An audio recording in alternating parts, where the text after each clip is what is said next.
मध्य प्रदेश विधानसभा में आज मध्य प्रदेश का जो बजट है वो प्रस्तुत किया गया है वित्त मंत्री देवड़ा की ओर से, और मुख्यमंत्री के द्वारा इस बजट के माध्यम से आत्मनिर्भर भारत बनाने की दिशा में एक सार्थक कदम बताया गया इस बजट को। लेकिन विपक्ष है इस मुद्दे पर क्या कहता है और बजट पर क्या कुछ विपक्ष की प्रतिक्रियाएं जानने के लिए हम पहुंचे हैं इस समय बालाघाट के रेस्ट हाउस में, जहां पर बालाघाट जिले के परसवाड़ा विधानसभा के क्षेत्र से पूर्व विधायक मधु भगत हमारे साथ बजट पर चर्चा के लिए मौजूद है। आइए इनसे ही जानते हैं कि आखिरकार वे मध्य प्रदेश सरकार के इस बजट को किस रूप में देखते हैं। भगत जी, आज मध्य प्रदेश की सरकार का बजट जो है वो आया है, किस रूप में देखते हैं आप इस पूरे बजट को? इस मध्य प्रदेश के बजट 2021-22 में मैं बजट को जिस रूप में दिख रहा हूँ, कुछ पहले तो मैं कुछ लेख के माध्यम से जो अभी हमारे वरिष्ठ हमारे कांग्रेसियों ने बनाया है उसको मैं दोहराना चाहता हूँ। प्रदेश का किसान कर्जदार, युवा हो गया बेरोजगार, आम जन पर महंगाई की मार, व्यापारी पर करों का भार, कर्मचारियों को भूल गई सरकार, संवेदनशीलता का हो रहा झूठा प्रचार, जुमलों और घोषणाओं की सरकार, यही है बजट का सार। इसका मतलब मैं आपको उदाहरण स्वरूप दे सकता हूँ कि शिक्षा के ऊपर इन्होंने नवीन पद शिक्षक भर्ती के लिए लगभग 24,200 नियुक्तियों की बात इस बजट में आई है। मैं संज्ञान में देना चाहता हूँ वित्त मंत्री जी के कि वित्त मंत्री जी 2018 में 30,594 चयनित हो चुके शिक्षकों का अभी तक, जिनका वेरिफिकेशन हो गया, जिनका एग्ज़ाम, हर वो चीज़ हो गई जहां उनको पद के ऊपर नियुक्त करना था, वो 30,594 अभी तक, जिसका लाखों रुपए की वसूली भी जिसमें हो चुकी है फीस के माध्यम से, उनका अभी तक ठिकाना नहीं है 2018 से 2021 तक। और आपने 21-22 के बजट में 24,200 नवीन शिक्षकों की भर्ती की बात कर दी, तो ये जुमलों की बात हुई ना। आप वो हर काम करना चाहते हैं कि जिसमें जनता आपको लुभावना महसूस करे, लेकिन आप घोषणा वीर होते जा रहे हैं वित्त मंत्री जी। वित्त मंत्री जी, मैं कहना चाहता हूँ, आज महंगाई के ऊपर जिस प्रकार से घर घर में हाहाकार मचा है, चाहे वो महिला हो, चाहे वो किसान हो, चाहे वो मजदूर हो, चाहे वो बेरोजगार युवक, क्योंकि हर व्यक्ति, महंगाई की सीधी मार पेट्रोल से होती है। डीजल और पेट्रोल जो हमारी अर्थव्यवस्था की सबसे बड़ी रीढ़ की हड्डी है, जिससे आवागमन होता है, जिसके मार्ग से हमारे लिए दिनचर्या की व्यवस्थाएं बनती है, आज क्या हाल है? सैकड़ा पार हो गया। विगत 4 महीने पहले भी मैंने कहा था कि आने वाली जो मैं लोकसभा चुनाव लड़ रहा था, तब मैंने कहा था कि ये आने वाले साल में 100 रुपये के पार होगा डीजल और पेट्रोल। आज वो सामने रूप आ गया। कच्चे तेल का रेट क्या है, कोई समझना नहीं चाहता।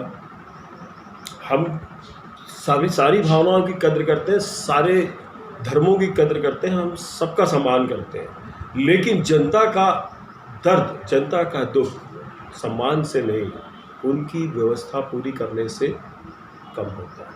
आज पूरी तरह से विफल है सेंट्रल की गवर्नमेंट, जहां से स्टेट गवर्नमेंट के पास टैक्सेस की पूरी, अगर डीजल पेट्रोल के ऊपर, अगर इस बजट के ऊपर वो अगर बोलते कि हम वेट कम कर रहे हैं, हम सेंट्रल एक्साइज कम कर, अगर ये दोनों का भी, अगर ये थोड़ा सा इस बजट में राहत देते तो महंगाई कम होती। आज 800 रुपये के ऊपर चला गया गैस सिलेंडर, पेट्रोल 101 रुपये के ऊपर चला गया, 102 हो गया है, डीजल हो गया है। आज आप ट्रांसपोर्टरों की हालत देख लीजिए, 3 दिन से हड़ताल की बात चल रही है, शायद बैठ भी गए। निश्चित तौर पे आज देश और प्रदेश एक ऐसी व्यवस्था की ओर जा रहा है जहाँ पे कहीं ना कहीं पे हमको, जनता को सोचना पड़ेगा कि हम सरकार कैसी बनाएं और कैसी सरकार से जनता को राहत मिले। और जिस प्रकार का बजट आया है, इस पर कहीं ना कहीं पे बहुत अच्छी प्रतिक्रिया देने लायक ऐसा कुछ नहीं है, क्योंकि मैंने आपको एक कविता के माध्यम से कुछ लाइनों को व्यक्त किया कि आज छोटा कारोबारी, असंगठित जिसको हम कहते हैं, जिससे वित्त चलता है, आज वो भरपूर मार के ऊपर है। आपने एक बात कही कि जनता को सोचने और समझने की ज़रूरत है आज इस सरकार के बारे में, लेकिन विपक्ष भी कहीं न कहीं कमज़ोर साबित हो रहा है, क्योंकि विपक्ष जनता तक इन मुद्दों को नहीं पहुंचा पा रहा है। जनता की आवाज़ उठाना तो विपक्ष का काम होता है, फिर विपक्ष इन बातों को लेकर क्यों नहीं पहुंच रहा है जनता के बीच? आपकी बात से मैं थोड़ा सा सहमत भी हूँ, असहमत भी हूँ।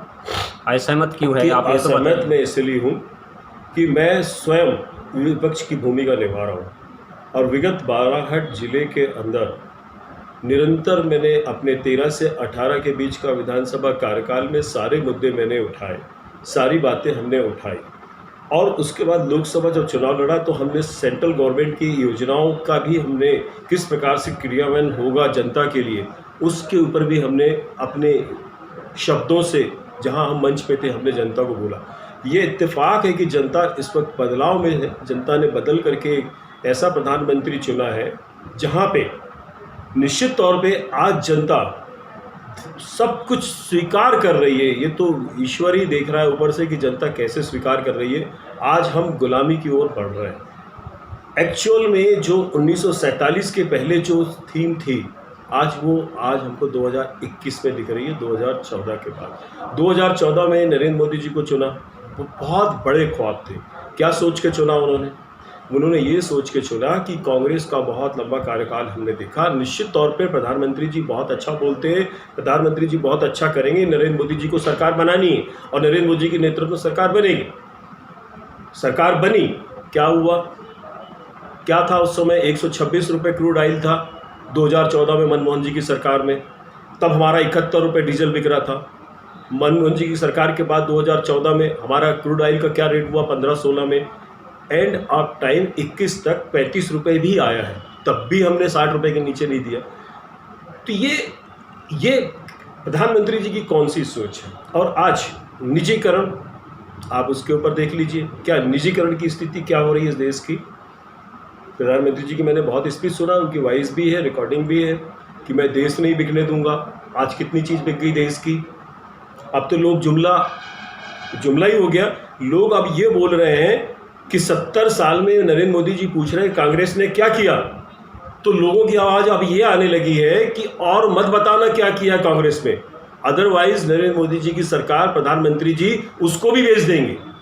ये जुमला उन्हीं के ऊपर फिट हो गया। तो ये मान के चलिए कि आज का जो बजट है, इस बजट के ऊपर घोषणावीर हमारे मुख्यमंत्री जी माननीय शिवराज सिंह जी चौहान के बहुत ही साहसी हमारे देवगौड़ा जी, जिन्होंने ये बजट पेश किया है, जिसके अंदर कविता के माध्यम से मैंने आपको सारी चीज़ें बताई है और विस्तृत से मैं सारी चीज़ों की जानकारी आपको देना चाहता हूँ, लेकिन समय की भिन्नता होती है। आप एक छोटा सा साक्षात्कार ले रहे हैं, बजट की प्रतिक्रिया ले रहे हैं, तो मैं अभी इतना ही बोलना चाहता हूँ कि बजट जनता के अनुरूप नहीं है। महंगाई इससे ख़त्म नहीं होगी, महंगाई इससे कम नहीं होगी। पेट्रोल डीजल के जब तक रेट कम नहीं होंगे, जब तक हमको क्या मिला आज? मेडिकल कॉलेज मिला क्या? बालाघाट जैसा जिला क्यों नहीं मिल पाया है? तो मांग थी बालाघाट की वर्षों से, मेडिकल कॉलेज मिलेगा, सिवनी को मिला है, तो कह मंडला रहे को हैं कि मिला है। 15 साल से और पिछले 30 साल से यहाँ सांसद, यहाँ के 15 साल से आज 16 साल 17 साल हो रहे हैं। कहीं ऐसा तो नहीं कि सांसद ने मतलब सिवनी में दिलवाया हो? मैं ऐसी कोई प्रतिक्रिया नहीं देना चाहता कि दम होना चाहिए लाने की, क्योंकि सिवनी जिले से दम बिलोंग करते होनी हैं। चाहिए लाने की, बात रखने की। निश्चित तौर पे अगर सांसद जी प्रयास करते तो बालाघाट जिले में मेडिकल कॉलेज आता। बात उन्होंने रखी भी और एक दो बार उन्होंने मुझसे संपर्क भी किया। चूँकि मैं विधायक, अभी मैं पूर्व विधायक हूँ, अपनी बात को मैं उतनी वजनदारी से नहीं, अपनी पार्टी में मैंने अपनी बात रखी थी, लेकिन सेंट्रल गवर्नमेंट से इसका बजट आना था। सेंट्रल गवर्नमेंट ने स्टेट गवर्नमेंट को आज इनकी सरकार होते हुए वो पैसा दिया नहीं, और दिया भी तो उन सांसद महोदय ने सौतेलापन अपना दिखा दिया। आज पता चल गया कि छोटा बड़ा हो गया, बड़ा छोटा हो गया। ये हमारी जनता को भी अब समझना है। तो आज हमारी सरकार नहीं है भाई, हमने सिर्फ 11 महीने राज किया है। 11 महीने की शासन के अंदर हमारे माननीय कमलनाथ जी पूर्व मुख्यमंत्री ने 27 लाख किसान का कर्ज माफ़ किया है, 300 से 600 पेंशन की है, 100 रुपये बिजली बिल किया है।